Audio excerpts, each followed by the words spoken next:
What's up, everybody? I've got no intro prepared, so I have no idea what to say. Welcome back. It's your favorite spoilers. Agasicles Stamas here, managing editor at Geeks Worldwide, and my main man, journalist extraordinaire, Mr. Jonathan Reyes, news editor at Geeks Worldwide. How you doing, man? What is up? It's weird doing a podcast on Wednesday. Yeah, no Wow. doubt. Used to the whole Sunday thing. Yeah. But it's like old times, right? You, me, spoilers. Yeah. We used to do this all the time. Yeah. No doubt. We'll definitely have to hit that back up when we get back into blockbuster season this summer. So we are here tonight to do one thing for you and one thing only, and that's to do a mega serious master breakdown, 2 guys, 1 girl in a scene style on Batman Bad Blood, the newest animated adventure from the DC animated universe.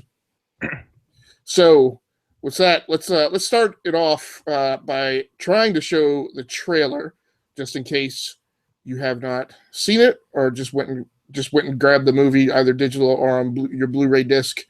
I do not know how this is going to work. I'm connected over wireless only, so we're gonna hope we're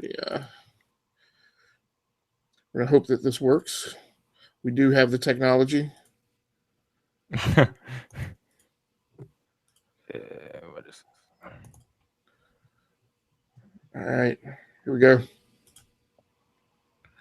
Hope everybody can hear it. They'll be able to see it.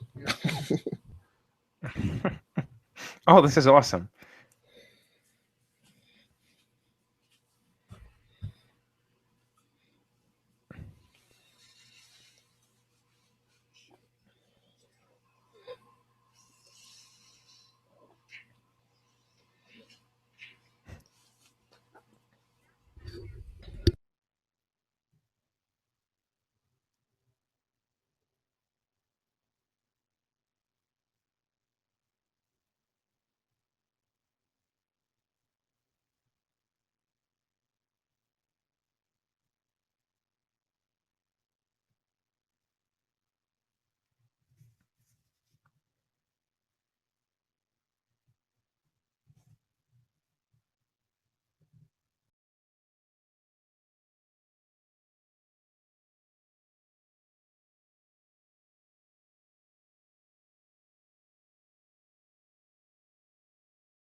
I can't hear you. Oh, sorry. So there we go. That was the trailer for Batman Bad Blood. Hey, Jonathan. So let me start off by asking you. Now, are you a typical watcher of these DC animated universe films? Well, not really. I'll see I'll see them here and there if they kind of interest me. So one I saw in particular not recently, but it was Batman: The Dark Knight Returns, the two-parter. That was one I saw. But I know there's like Batman vs. Robin, and there's like a bunch of them, and even more coming out. There's a lot. But yeah, I don't watch them too often. But when I do watch them, they actually do turn out to be pretty darn good. So, yeah, they're good. After seeing this one, I really want to keep watching some of these cartoons because they're good. Okay. Yeah, and that's kind of been the I would say the popular majority opinion is that DC kills it in animated films. It's been kind of interesting, when people have complained about, hey, DC needs to get into the act and get these films on the big screen or get these characters on the big screen. And then, they don't do so well. People don't have a great opinion on average of the Green Lantern movie. There's a very split opinion, very divisive opinion on Man of Steel, and some other things. So, but the DC Universe animated films have been pretty popular. I like the Justice League show and movies. I'm kind of like you. I'm just coming around to this point where like I pay attention to the release dates and I go and grab the movie or watch the movie as soon as it comes out.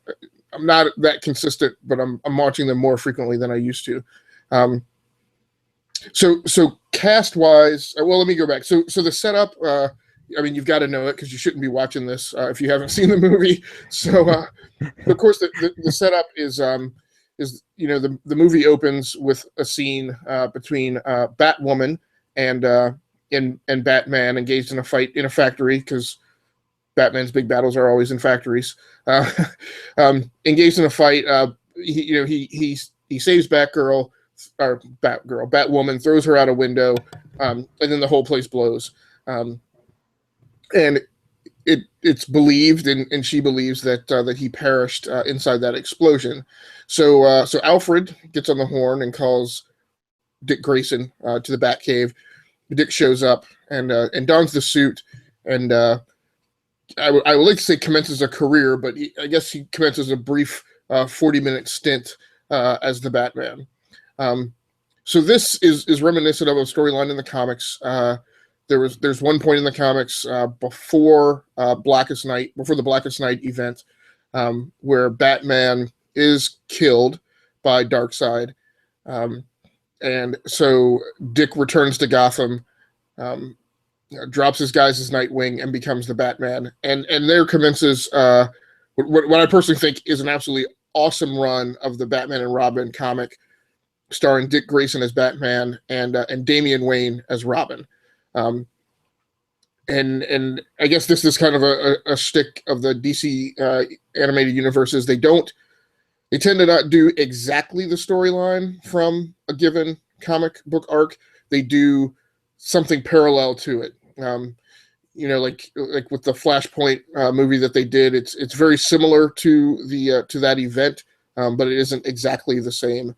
And same thing with a few other events that they've paralleled. So what were your overall feelings of the movie? Yeah, I thought I like the idea behind Dick Grayson playing Batman because one of my favorite comics is Black Mirror by Scott Snyder, and that's another comic that also has Dick Grayson as Batman for a period of time, and Dick Grayson plays Batman really, really well. And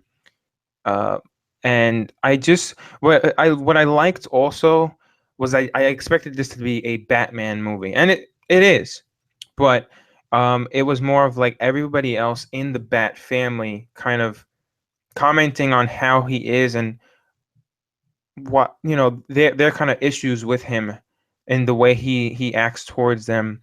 And I really like that because it kind of almost gives you more of an appreciation for Batman as a character, to see how important he is to the universe. He's not just this character that's there. He kind of grounds all of them in some part of their life, be it Damian, be it Dick Grayson, be it Catherine Kane. They all were affected by him, or a better word is influenced by him in some way. And no matter how much Dick Grayson kicks and screams and whines that I've tried so hard to get away from him, he deeply cares about Bruce Wayne and how he's like a father figure to him. And I really liked that a lot, seeing that kind of dynamic and just seeing the whole Bat family together on screen was really cool. So I like that. Only issues is a little bit of pacing, where it was like action, short reprieve, action, short reprieve, action. And I mean, the action set pieces are really cool, really, really cool. But the story in between was kind of like a little okay. It didn't really captivate me that much, except for moments throughout the movie. And I'm sure we'll talk more about moments as we go throughout. But one of those moments is Dick Grayson becoming Batman, and other ones along the line. But yeah, I mean, but yeah, that for me, it was just kind of like those moments and just like seeing them together. And it's almost like a comment on like Batman and seeing him in a different light, well, which we also see later on in the movie too, where he's kind of playing the bad guy, which is really cool. Yeah, so the movie kind of, like I said, cuts across um, a couple different arcs and a couple different set pieces from the comics.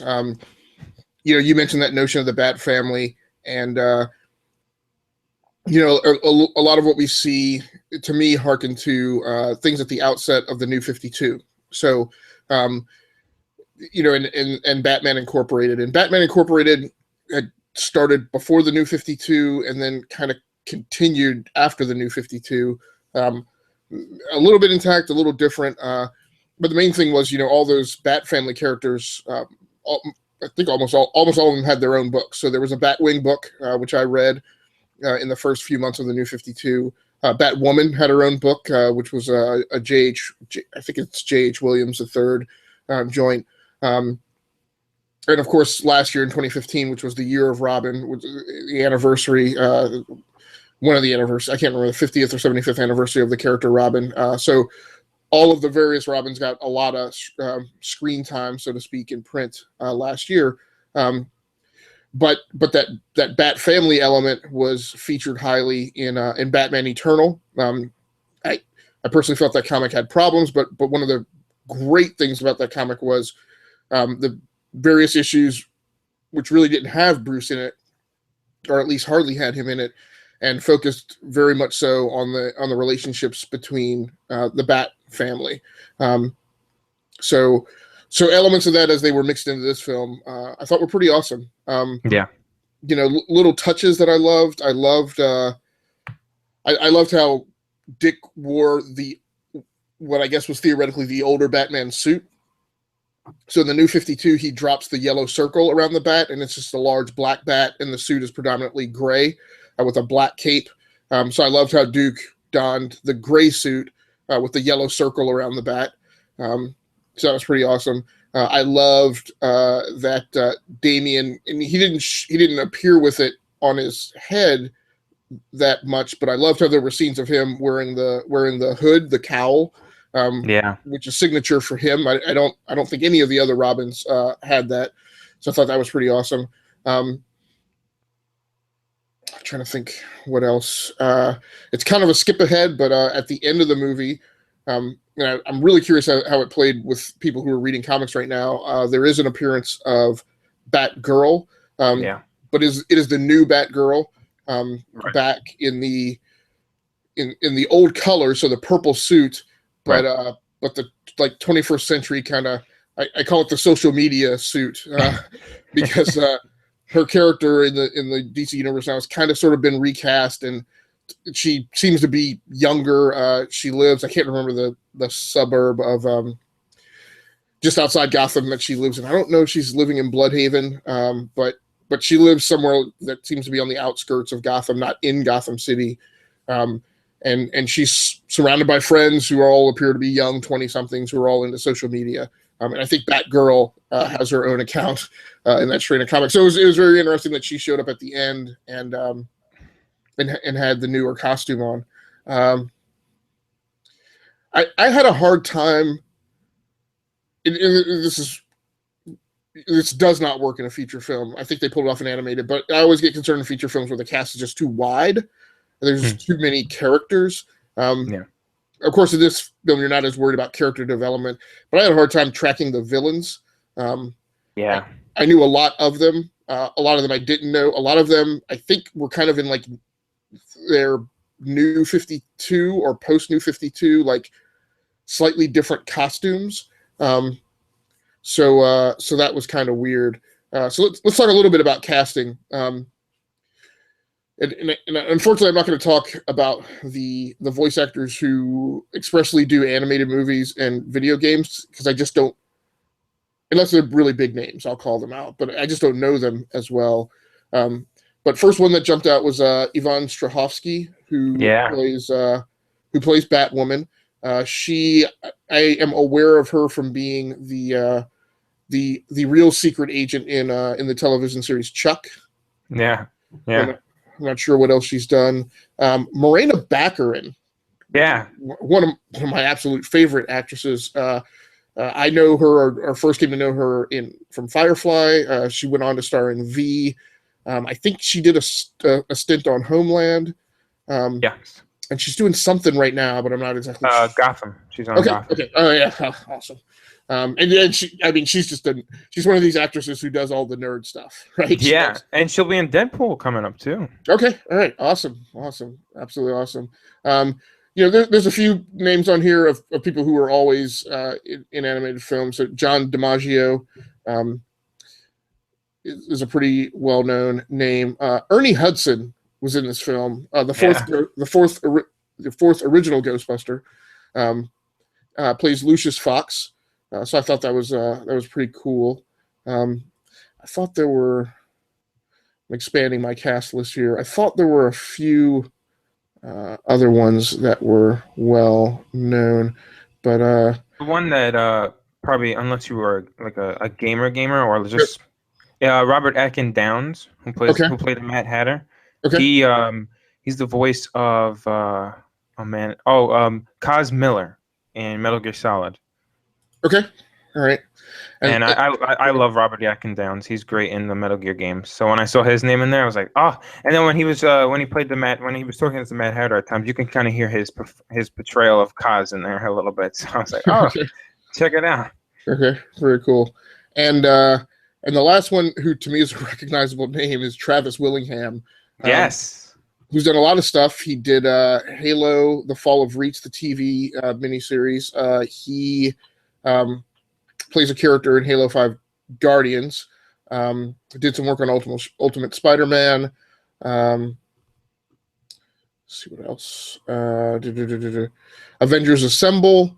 I guess he was the void of the onboard computer, so it kind of did some background stuff. Embarrassingly enough, the reason the name jumped out at me, because I knew it was familiar, but I hadn't seen him, but I couldn't, put a name to a face or to a voice. But I recognize his name from the credits of Sophia the First, which is one of my oldest daughter's favorite cartoons right now. So, so I wind up seeing those credits roll quite frequently. So, so what did you think overall about the voice talent in the film? I liked it. I've heard Jason O'Mara before as Batman, so I was used to him being in that role. I think he was Batman. I'm not going to think. I'm going to look. Let's see. He was Batman in one I saw recently. Son of Batman. Yes, I saw that one, and he was the voice of Batman, and that's another actually good one. Right. He was in that one. He's been playing actually Batman a few years now in the role in the cartoon. And I like him. He's got that deep gruff voice that you'd expect from Batman. He plays it well. I'd have to say if there was a breakout in this type of film, in this type of movie, is Ivan Strahovski. Sorry if I'm pronouncing that wrong, but I never had seen Batwoman in any iteration. I'd never read any comics about her, never seen her in any video games or anything.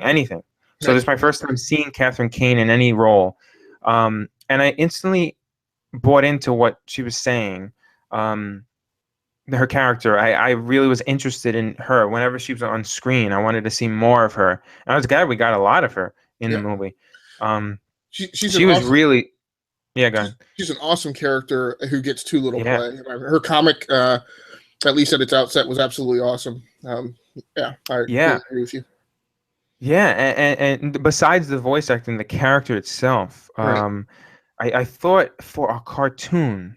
Now, I don't watch many of these besides Star Wars Rebels, but for a cartoon to implement a same-sex couple the way it did was really seamless and natural, and that was impressive to me, really impressive, where it didn't feel out of place, and that was cool. And then Stuart Allen as Damian Wayne, I love this kid. He's so good. He was also in Son of Batman. He just plays the role so real. He plays it great. That's Damian Wayne. Whenever I'm watching, I'm like, that's him. And I love how in this movie he's painted with this near adult sarcastic stripe. Yeah, I think that's when he comes off best. That's how he's kind of portrayed in the recent comic Robin, Son of Batman. Yes. Previous iterations of him, he was a little freaking snot, and I Like I literally wanted him killed in the comics. Yeah, so I agree. When they did that last year, I was actually quite happy. And then last year there was the whole thing about his resurrection and bringing him back, and I was like, here we go again. This is like the one character we don't need to have resurrected, and his resurrection and his reappearance and how he was modeled as a character were absolutely awesome. And this feels more like that Damian than the little. There's a word I want to use other than snot. You know, but the rendition I couldn't stand. So awesome. And then just two more is Sean Marr as Nightwing. I thought was really good. And Marina Baccarin as Talia in the short time she had on screen, I thought was really good too. Right. She kind of brought off this like badass, and I loved it. Like I was like, wow, like this is so cool. When her and Batwoman went toe to toe at the end, I was like, this is so cool. Right. Yeah, that was another one of those like moments I was mentioning earlier that was just like really cool to see. Right. And then just like I said, for the sake of just knowing Robert Ekin Downs, a guy from Metal Gear Solid, is in this was just cool too, just to see, because I love Metal Gear. So yeah, those are my kind of like standouts. So I basically named everybody. I agree with you. Marina Baccarin, who I think is always excellent. Love her character on Firefly. Kind of broke out to me, and not only her, but the writing and scripting of her as well. And again, this is kind of a rendition that is in the now, but wasn't kind of how she was modeled in the past. In the current, in the now rendition of her is kind of painting her as, okay, so Ra's al Ghul is a thing, but the real crazy in the family is Talia, right? So, and it's the whole thing, you know, hell hath no fury, you know, and I mean, and it's great that she is this threat, and of course, you know, they kind of did the same thing with Batman: The Dark Knight Returns, with her being the actual big bad in that. So, what did you think of direction? I kind of credit director Jay Oliva with that rendering of Kate on screen as Batwoman. And I'll just mention before I let you go and go, you know, he's so what he's got in his background now. And he's actually an animated film artist is his main shtick, but he's been getting into directing, and he's responsible for some of the animateds that I really like. Batman: Bad Blood. You mentioned you like Batman versus Robin. He also did Batman: Assault on Gotham, Justice League War, which I liked. The Flashpoint Paradox, which I mentioned. That's a tough one to kind of forklift from the comics and put into film. And then he also did Batman: The Dark Knight Returns, Part 1 and 2, and directed 10 episodes of Young Justice, as well as did Green Lantern: Emerald Knights, which is one of my one of the DC animated films that I really like. And apparently did Doctor Strange. That is absolutely one of my favorite. Not a DC film, but a Marvel film, and I really like that one. So what did you think of the job he did directing this one? Yeah, I mean, I mentioned in passing in the beginning, and just like my overall thoughts of it, but I thought the action set pieces were really well done. The from hand-to-hand combat to the like just the crazy like dealing with the Firefly and how you got to manage the flight of it, and Batwing later on, and then, you know, making it where every individual fight between the one-on-ones they would set up were all kind of unique in their own way, where it wasn't like this Arrow, you know, you can't really tell who's fighting who because of the hooded figure thing going on, and it's kind of chaotic because everybody's doing the same thing at once. Whereas here you had this unique, like, it's Batman and Nightwing, where you can tell Batman towers over Nightwing, not naturally. It's almost like you could tell immediately in that choice of direction that Batman has got the better of him here. He's going to beat him, which I really liked, and he felt small. And then Batwoman and Talia almost were on level ground, and you could see that they kind of like traded punches, and the way it was like kind of moving around with as they were fighting each other. The flight stuff was really cool, where you kind of saw like a Firefly fly in the distance and crash, and so just all those set pieces were really well done, and choreographed, where you knew who was fighting who, and it was all unique. That's what I liked about it too. And then even though I didn't really like the outside of action stuff where it was kind of slower for me and the pacing could have been a little better, I still liked the setups between each character where it was Nightwing and Kate on the rooftop and then all the family together. And then especially that shot at the end where they're all coming off the roof together was really like one of my favorite shots in the whole movie. That was amazing. So like those little things, it's amazing that a cartoon is capable of this. I keep saying so I gotta have a little more respect for these cartoons. Yep, yeah, no doubt. So let's do some character breakdowns. We don't necessarily have to do them all, but we probably will. So I'm going to start with Batman and Bruce Wayne, and this will probably hit some characters and some particular scenes for them. I struggled a little bit with the notion of him being broken by Talia. The notion that she would get to him, because we've seen him so often portrayed as just not being broken. I mean, and he's been broken maybe a time or two in the comics, but this was pretty extreme. It was effective from a storytelling standpoint.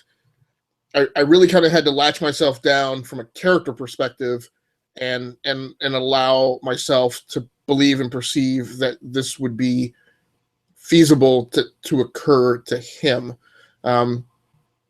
Because again, he's always portrayed as this character with great mental willpower, and an inability to be broken down that way. I thought, as you mentioned, I thought, in the scene in the Batcave where he is back and goes to get into the suit and they kind of mount up and go after the bad guys. And if I remember the scene correctly, I think he was sending Batwoman home and telling her not to be involved. And Dick was like, we should be approaching this as a family. I mean, she's part of the unit, whether you like it or not. And Bruce just, put his foot down and he's like, you're not here, right? You've moved on, and I still call the shots here. Right. And I kind of, it would have been nice. And there's a very small Teen Titans reference at the beginning. The movie actually opens with well, no, it doesn't open. So they do the Batman Batwoman scene, and then the next scene is Nightwing. And I forget where he operates out of, either Chicago or Cleveland or something like that. But the next scene is Nightwing taking down some criminals, and the Teen Titans references, unless you're deep into the comics, you won't get it. Is he's talking to a woman on the phone, and that woman is Corey, and I can't remember what fake last name she uses, but that's Starfire. So in much of the Teen Titans mythology, Nightwing heads up the Teen Titans, and one of his teammates is a female alien named Starfire, who's his girlfriend for much of that series. But I kind of wouldn't have minded a little bit of that reference in that scene in the cave. If Batman would have kind of been, if there would have been an acknowledgement that Nightwing is the head of the Teen Titans, for at least depending on where they ground the mythology. And again, they kind of picked and choose from a few different timelines. Because in the New 52, Tim Drake is as Red Robin is head of the Titans, but yeah, overall, my big takeaway from Batman's portrayal in this movie is I wish he hadn't been in it, and I'll talk about that a little more when we get to Dick Grayson and Damian Wayne. I felt like his portrayal was pretty good on screen. I liked the story plot point of I dealt with him being broken and them having to come rescue him and everything. But the truth of the matter is, I wish this movie had been about Dick and Damian. And adding the Bat family on the periphery would have been fine, but and that's the impression I got from the trailer, at least initially, was what it was going to be about, and I was really looking forward to seeing that unfold on screen. And that's kind of not what it was about. It was much more about kind of the Bat family, a little bit of the Batman Eternal dynamic, maybe a little bit of the death of the family storyline, or at least the dynamic, which also focused on the Bat family. But those are kind of my general takeaways about Batman Bruce Wayne. What were your thoughts on his characterization in the film? Yeah, he was a little bit like a cardboard box at times, where he wasn't the Batman that I've kind of known and become. I would say a lot of us have come to know and like. He wasn't likable at all. Okay. He was cold most of the time. Right. And then when I was I always have like this expectation of Batman to kind of do something really cool, and I never really got that fulfillment from him. I got it from Dick Grayson. Even in the opening scene fight sequence. Yeah, I mean, I was more when that opening happened. It was kind of cool. It was a typical kind of Batman scene, but then Batwoman comes in, and like I said, she kind of stole the show for me. Okay. And so like my eyes diverted to her immediately, and because I had never seen her before, so I was like, oh, who's this? Right. Is this Batgirl? And she's kind of like different. And then when I found out it was Batwoman, I was like, oh, okay. And then at that point, then Batman's gone within 5 minutes or so. Yeah. So it's like, okay, no more Batman. But then when I saw Dick Grayson was in take over, then it kind of hit me where I was like, oh, I like this, because I'm like I said, I'm a big fan of Black Mirror. But then I agree. And I remember mentioning it to my dad, who also saw the movie, was I would have much rather the focus have been on Dick Grayson. And then, like you said, when Damian comes along, I really liked their dynamic a lot. Right. Because they are the stars. It's a Batman titled movie, but man, everybody else was center stage here. Right. And I definitely would have liked a little more, insight into Dick Grayson, where he's been, the point, how he's gotten to the point he is now. Batman, they played with the idea of his dying, and when that was kind of being toyed around with, I said, oh, he probably just pulled a Dark Knight Rises, where he just kind of disappeared, found a way out.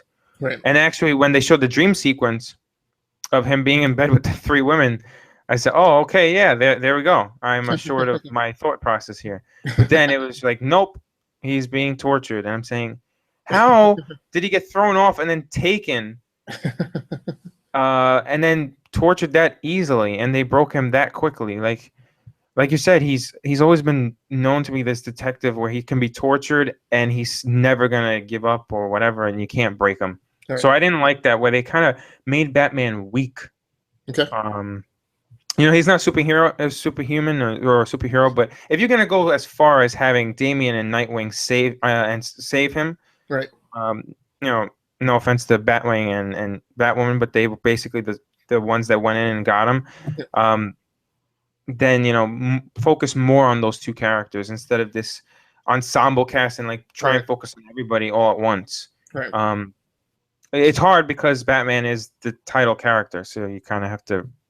Revolve the story around him somehow. Yeah, and I will say I think that's why I was initially resistant to what was going on with Batman. But when I stepped back from it, I said, well, what makes this plot effective is the movie is really about, to a certain degree, a coming of age of this notion of the Bat family. It is, and you see a lot of this in Death of the Family. You see a lot of it in Batman Eternal, and it is, how does this group, which some of whom are now grown up, and in Batman Eternal you get Dick Grayson, a little less Dick Grayson, but you get Jason Todd, you get Barbara Gordon, you get a little bit of Damian, but and you get Batwoman, and a lot of it is around those characters who were kids, Batgirl, Red Hood, Tim Drake is. It's a lot of it is about how they grew up in the shadow of the Bat, under his tutelage, and now they're adult superheroes. And it's a lot of a portrayal of them being operatives in the field without his leadership. He's there, but he's so busy and involved in what he's doing that they're heading out and kind of doing their own thing. And this movie is a little bit of that. This movie is a little bit of not just Dick and Damian, but also in conjunction with Kate and Luke. It happens so. That's the problem. It happens so quickly in movie format, and there are so many of them to deal with. But there's a few minutes, maybe 10, of them gelling as a Bat team of their own, and that's kind of really to me what the movie is about. And that's why I was like, well, in order for that to happen, kind of like in the same vein, Coulson has to die in the Avengers for that team of individual superheroes to become a team. It's kind of the same way. You kind of have to create some vulnerability for Batman in order for the rest of them to seem like they're big heroes on the screen. Let's talk a little bit. So we've kind of talked a good deal about Batwoman and Damian. Let's talk a little bit about Luke Fox. Did he capture your interest at all? Did you pick up on what his role or function was in the group? How did that come up for you? Yeah, it was funny. I mean, this could go to my comic ignorance maybe, but when I first saw him come on screen, I had never, again, another character I had never seen or heard of before. Right. So when I saw him, he fit the mold of Cyborg so perfectly for me that I was like, this is Cyborg, oh my gosh. And then again, another like fake out as he's getting the suit on him. I'm like, oh my gosh, this spine thing is behind him. He's going to get it like implanted. And then it was like, he becomes like Arkham Knight. I was like, who is this? Right. And then he's like, oh, I'm Batwing. And it was funny how they kind of played off of that jokingly, like, oh, yeah, that's really original. But I grew to like his character. He was kind of like the one that he was trying to fit in because everybody was pushing him away, namely his father, Lucius. Right. And even he was trying to prove himself. And he did. I mean, he showed that he's more than capable. And he added a different dynamic. He can fly. And his powers were kind of almost super powery. In a way, like it was nice. It was nice seeing him added to the mix. You talked about the combat, the fight choreography, and it was nice seeing him added to the mix as a counter to the two flying characters that were with the bad guys. Yeah. I mean, he was a really cool character after a while. And he became integral as the movie moved forward too, where he saves Bruce, Damian, and Nightwing, and when that castle is crumbling, that was really cool. In my mind, they said, "Oh wow, I'm sure like when the dust settles, you'll probably see like Dick holding on to like the edge, holding to everybody, and Batwoman's gotta like help him up." But no, it was like he comes up and is helping them up himself. That was really cool. He was a cool character. I really liked him and his kind of inclusion into the group. Because he was different than all of them. Now for me, it's great to hear that perspective because you're somebody like you said who does it like who the hell is Batwing? For me, I was coming at it with a little more familiarity with the character, not as in depth as some may have. I'm probably going to butcher this whole plot storyline thing up about his background So his rendition as Luke Fox, the son of Lucius Fox, I think is his pre-New 52 characterization, and I believe he was a component of the Batman Inc. Framework. In the New 52, I think he's recast. What I definitely know is in the New 52, and the strength of that plot line was he was a former child soldier of an African paramilitary of an Africa guerrilla group. So much like our storyline from Beasts of No Nation, he was kind of that kind of what was that character's name? Was it Azu? I think so. Or something like that. I can't remember now. But his character was a kid who had grown up as a child soldier, had done some very horrible things, was trying to contend with that in the current time, was trying to make amends for it. But that comic actually opens at least with him doing all of that stuff over in Africa. Now, at a point when I kind of dropped off of following a lot of the sub characters in New 52, I think he moves to the U.S. and I think his adoption of the identity of Luke Fox and behaving as Lucius Fox's son is a cover. So it was interesting how they approached it, taking what I believe was the pre-New 52 characterization of him. I thought he was interesting, didn't get enough screen time. My big problem with how he's rendered on the screen, especially that scene where like the machine is like bolting like the armor parts on. I was like, this is a little too Tony Stark Iron Man for me. Yes. I felt like they really didn't need to cut that close to that rendering. But then, you know, again, in the New 52, he's a very at least to me, he comes off as an engineer. He's very intelligent. He's picking up very quickly on the detective aspects of being a Batman character. And in Batman Eternal, he winds up getting connected with getting involved in some mystical stuff, and that his brain like has a very hard time comprehending because he's so much an engineer. But I was a little disappointed that intelligence wasn't portrayed as much, particularly since he was Lucius Fox's son. So I wish that would have come out a little bit more. Let's talk about who you're led to believe is the big bad at the outset of the film. So there's a character, I think the character's name is the Black Mask. He looks very much like Batman. Right. He turns out to be a clone of Damian Wayne. Which is further evidence of Talia al Ghul's like rabid, batshit crazy stuff that she's doing and how she's characterized now. And I think that's a thing in the comics. She winds up raising many clones of Damian. But this is a full adult version of Damian Wayne. Again, a clone. And his costume, I'm not sure if I have this right, but so Batman number 666, I'm pretty sure that was the issue, before they rebooted and set all the numbers before the New 52, is like a future storyline of Batman, and it's Damian. It's a portrayal of Damian in the future, where I don't remember the exact comic. I think he had been a killer and was trying to back off of killing, but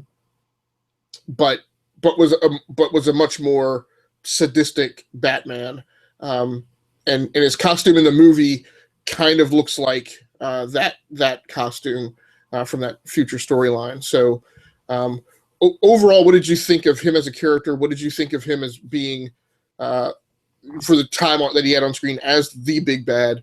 And what did you think of the ending of his plotline in the movie? It started off pretty interesting. Because he had mystery, and there was that one scene where he's like, the boy, Electrocutioner, stop, and he kills the Electrocutioner to stop him, and he keeps running. So I'm like, who is this guy? Right. And I'm trying to think of like different people who might be connected to Batman in some way. I'm saying this guy is so huge, he doesn't fit any mold that I can think of that really connects. So it was that had me interested for like however long he was behind the mask. And then when he reveals himself, I was like, oh, okay. Right. Was there any point where you thought he was Bane? No. Okay. No, that's interesting. Yeah, that's as he's taking off the mask, that's what I was thinking. I was like, oh, this is Bane. Yeah, that's interesting. But I didn't know who it was. I thought it was a complete mystery to me. But when they revealed it, I was like, oh, okay. Kind of makes sense now. You take him for that reason. Yeah, okay, it makes sense now. Now, was that your tone of voice makes it sound like it was a disappointment at the reveal? Yeah, I wanted something a little more, I don't know, exciting or like exciting in terms of like a interesting character. Like a Bane would have been really cool. Okay. But like just kind of falling in line with like he wants to be Damian pretty much because he wants the love of Talia and stuff like that. And then it just all fell flat for me when she just popped his head. I was like, oh, okay, bye. All right, I guess that's the end of you. But yeah, so he fell flat for me after a while. It was a strong character for some time, and then just kind of just went downhill after that. Right. Which I was. Yeah, like you said, I was disappointed by that because he did seem like he was shaping up to be something pretty interesting. Right. There was a brief time also where I thought, in fact, initially I thought he was Azrael. Oh, that's a good one. Yeah. Which was that would have been really cool. He was kind of, if correct me, was he kind of the weaponeered kind of Batman who rose up in Batman's place when Bane broke his back in the comics? Oh, I'm not sure. I know Azrael from the games, the Arkham games. Yep. So that's where I'm familiar with him. Okay. But yeah, he's like this almost like Knights of the Round Table, like he's almost like an occult of some kind. Right. And he's like obsessed with Batman's fighting style. He can be Batman pretty much. But yeah, he's got the katanas and stuff like that. Yeah. So so before we go into like favorite scenes and least favorite scenes, that's one thing I wanted to mention. One of the things that that gets discussed both in about the Grayson comic and also during that time Batman was Nightwing is Dick Grayson has two different fighting styles, at least two. And one of those is the fighting style that he learned coming up under Bruce. Since he has struck out on his own, he has incorporated other elements into his fighting style. And so when he is Batman, if he were to fight as Dick Grayson, there was a chance that somebody would pick up on it. So I think one of the plot lines in that Batman and Robin comic when he's Batman is that he mimics Bruce's fighting style, which is, and all these things are things about the brilliance of Dick Grayson, right? And the things that he does. He, in the Batman and Robin comic, he does things like, and Batman does it too. He somehow, like, amazingly, like, avoids getting caught on any monitoring cameras, at scenes where he fights, because he doesn't want anybody to capture him on video and do any type of breakdown or analysis of his fighting style. When he is fighting Bruce, I kept thinking that was going to happen and be called out, and I was a little disappointed that it wasn't. I thought the way he was going to counter Bruce was to switch his fighting style to another one. So I was a little disappointed with that fight of just Bruce like overpowering him to such a degree. To me, the point of the storyline of him becoming the Batman, I felt like should have been to represent him at parity. So I was a little disappointed with that take. Did you have any thoughts or comments on that from the film? Yeah, I mean, I one of my favorite fighting styles of his is when he actually, at one point when he's fighting Batman, I thought he was actually going to put his staff together. I love when he fights with his full staff because he's so unique. I would have loved to have seen that. So that was a little bit of a disappointment. When he whipped him out, I was like, oh my God, he's finally going to do it, but he didn't. But yeah, he can imitate Batman pretty well, and he just never did. And like you said, it was never really called out. So yeah, I agree with you there, because he's one of those characters that can kind of do it all, almost. So let's talk favorite scenes. What was your one favorite scene, or if you had a couple or three, that's fine too. Okay, one of my favorites that I didn't expect and was really, really cool was toward the end. Batman's fighting Nightwing. Talia and Batwoman are preoccupied. Damian's trying to get the ship back in place to help Batwing out after he dispatches Firefly. And they're all saying, and then it's like, how do we deal with Mad Hatter? And the guy who handles it is Alfred. And when he goes in, when the doors open and you see Alfred with the gun, and he goes to fight that guy, I forgot his name. The calculator. Yeah. When he goes to fight him, that was so cool just to see Alfred. Like, you rarely see that. Yeah. So when I saw that was really cool. Yeah. I said, wow, Alfred's getting into the mix now. And it was kind of alluded to earlier when Batwoman told Dick Grayson, hey, your butler's involved in this? He's like, yeah, he's a badass. Don't worry about him. Something like that. I was like, oh, man. Yeah, no, he is. I mean, and I was like, man, yes, he is. I hope it would be really cool to see that. And I didn't expect it. But yeah, that was by far one of my favorites. And unfortunately, you've stolen my favorite scene from the movie also, and that's that rendition. You know, there's multiple renditions of Alfred. One of them is the old frail Alfred, but this one, which is again closer to his New 52 rendition, is his portrayal as a former British spec ops operative, who can pretty much handle himself in a fight. So yeah, I'm right there with you. That was absolutely my favorite scene of the movie. So, I'm trying to think of another one, but I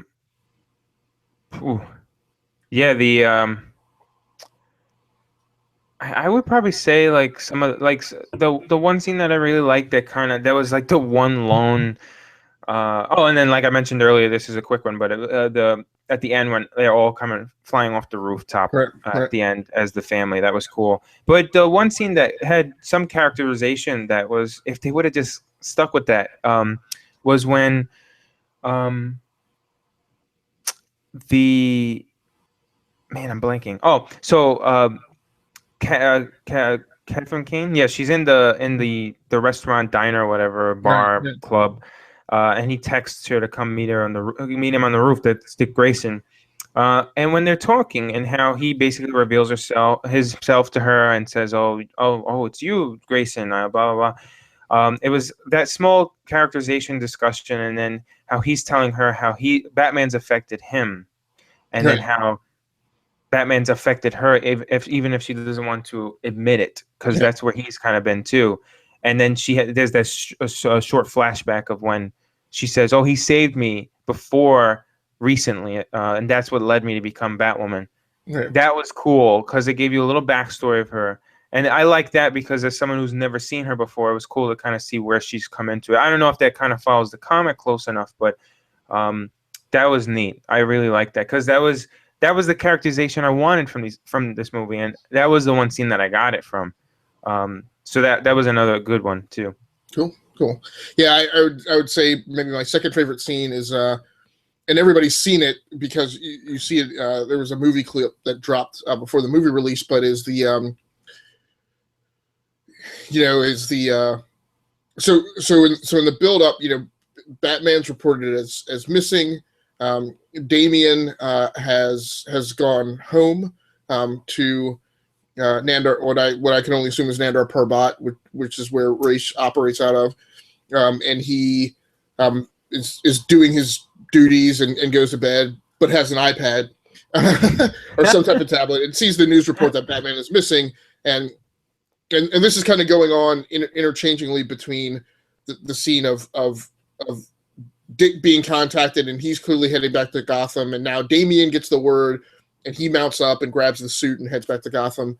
And they wind up converging as they're both investigating Batman's disappearance, again, at a factory, or at least some type of massive like warehouse. And they don't enter the fight together, but they wind up, getting in the fight together and realize that the other's there. And then it's the truck escape scene where they both wind up on the truck of a thug who's escaping, and I guess they want him for questioning. And the truck winds up being destroyed, and I think the truck explodes or some part of the factory explodes. And what I love, because this is the first scene of these two characters coming together, and again at this point I'm thinking, okay, this is going to be a Dick Grayson, Damian Wayne story, and how they all operate together, and how Dick doesn't get his natural respect that he winds up eventually having to give to Bruce Wayne, because Bruce is, one, his father, and two, is a badass. Dick kind of has to prove himself to Damian Wayne as being worthy of somebody Damian should listen to. And I love when the explosion goes off, Dick just face palms himself and shakes his head and groans. And he's groaning because this is a typical characterization of their interaction, which is Dick is very much a scalpel and Damian is very much a blunt instrument, right? So Dick is trying to stay off the monitoring cameras and trying to do everything quietly and go about this in a very non-obvious way, and Damian is blowing stuff up. So so that's awesome. And then the cutscene, I think that's the scene where they cut. It's either that or maybe it's another scene where they cut and Damian is looking up at Dick with the Robin hoodie on, which to me just kind of portrays him as the only Robin, or at least the first Robin that I ever saw who felt like he was a badass as Robin. So yeah. Any other favorite scenes, or are you ready to talk about your least favorite? Oh, I don't know if I had a least favorite. Yeah,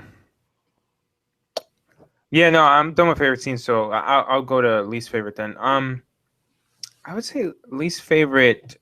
I'm gonna go back to the one with the climax of the reveal of the guy who's wearing the mask, and he ends up being Damien's clone. I didn't like it. That was the one scene in the whole movie that I was just like, ugh. Okay. All right. Yeah. So my least favorite is the ending, and this figures very heavily into my overall takeaway of the film. In the ending, Talia escapes, but right. But is killed. I didn't like that. Yeah. Escapes. She jumps off a building. They think she's committing suicide. She winds up landing on a remote-controlled shuttlecraft of some type, makes her escape. Shuttlecraft is out over the ocean, and on board is someone who, for me, is a completely nondescript, unknown villain. Yeah. Who apparently was more loyal to the Damian Wayne clone than Talia, and apparently at least stabs her from behind. And if that doesn't kill her, definitely causes her to lose control of the shuttle, and it crash lands into the water, and there's a big explosion out over the water.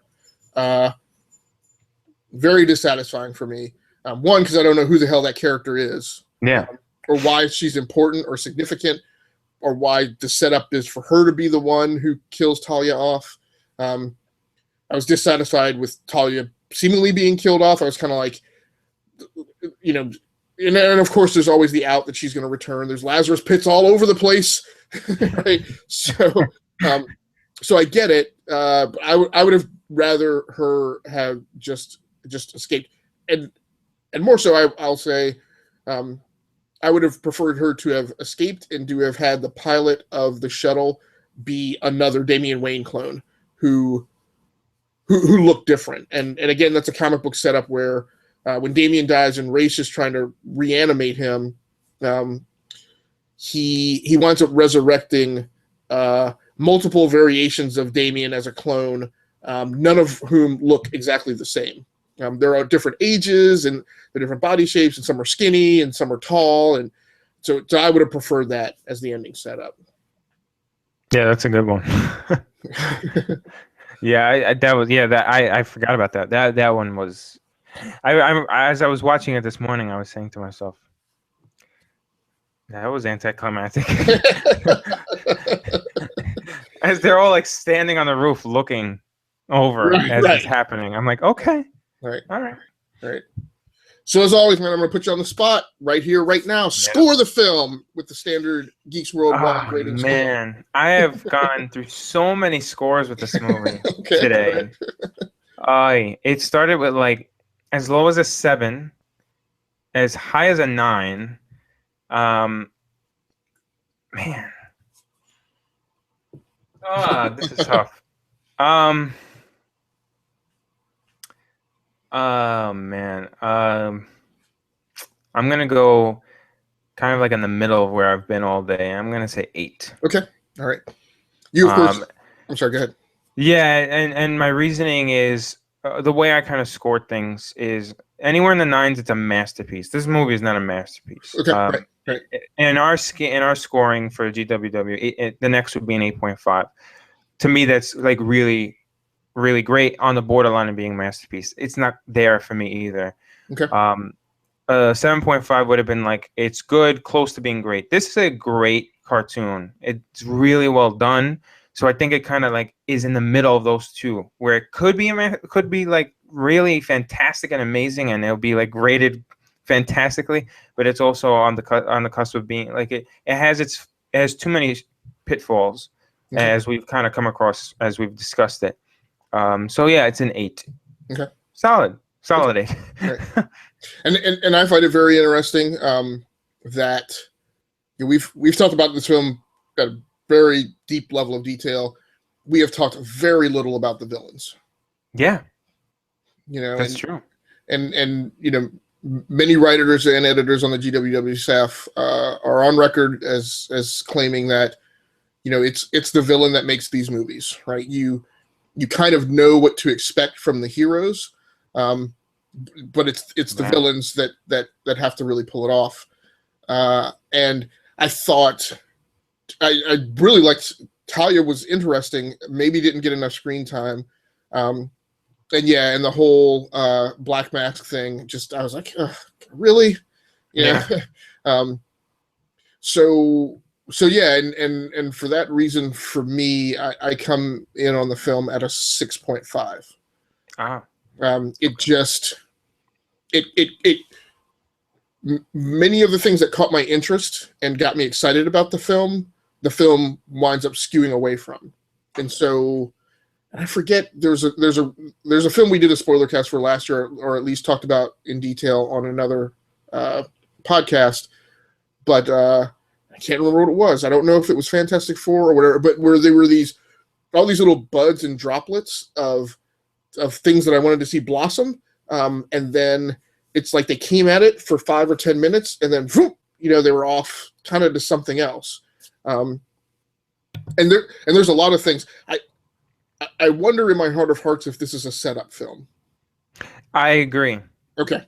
Completely agree. Especially when I saw Batgirl at the end, I said they're setting up for another one. Right. I told that to my dad too, and he agreed with me too.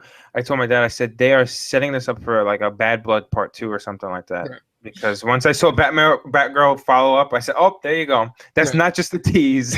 Right. And there's lots of things coming out of this film that I'd love to see. I hope all those characters get their own animated film. I hope there's a Batgirl one. I hope there's a Batwoman one. I hope there's a Batwing one. I want to see, and I don't know how you do it, because at the end they kind of close off the Dick Grayson as Batman storyline.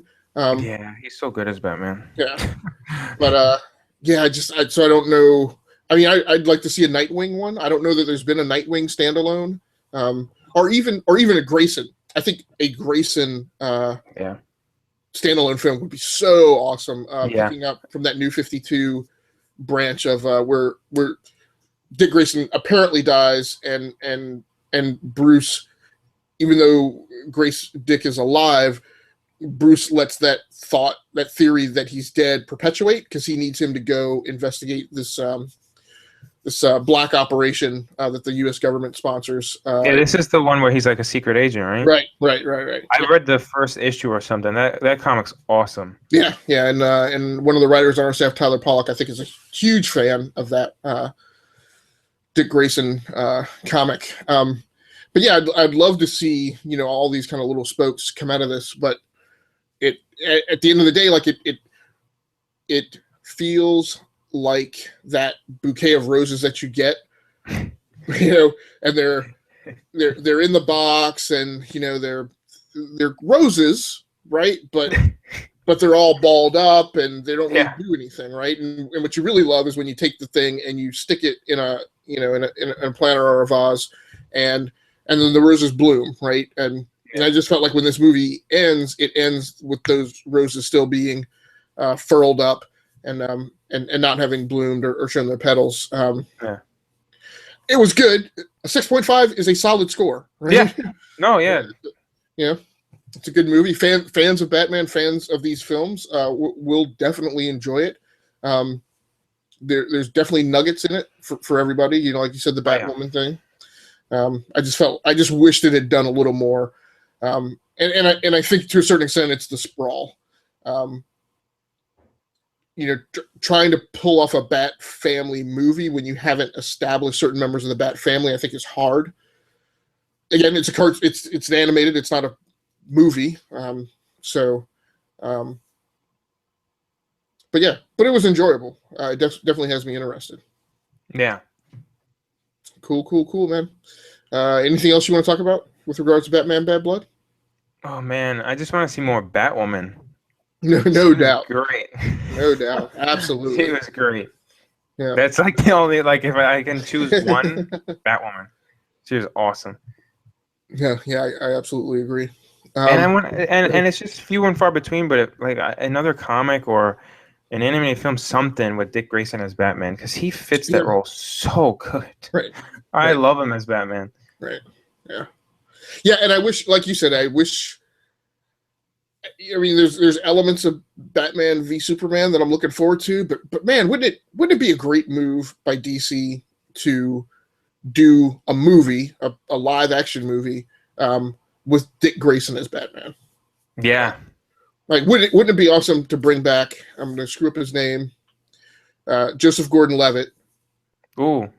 And let him be Dick Grayson and become Batman. I think that would be awesome. That would be awesome, yeah. All right, peoples. Well, it's getting late here. It's not getting late. It is late, and so we got to get to stepping. Do me a favor and please check out the other podcasts that John and I appear on. Primarily Two Guys, a Girl, and a Scene, with the other third of our cast for that show, Miss Sarah Belmont. Sarah will be absent from that show for pretty much, I think, the month of February until maybe the final show. But we should be back to full strength in the month of March, is my hope. Also, please check out Weekly Geekly, which is the main geek news show of the Geeks Worldwide Radio Network. That show goes down normally every Thursday night, but we may be moving it to Friday.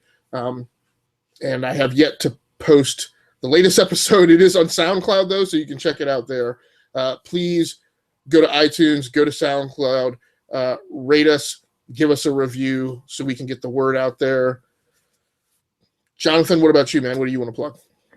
I have been slacking this week in terms of writing, but I was on yesterday. I was on the Capes Crew podcast. Okay. Oh, awesome.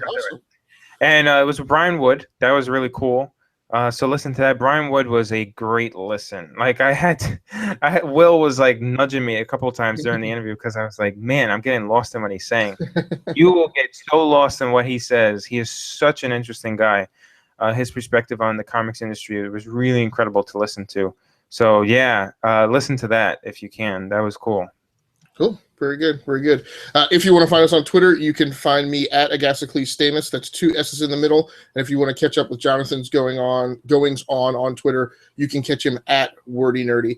Thanks so much for joining us tonight. It has been a pleasure doing the deep breakdown of Batman Bad Blood.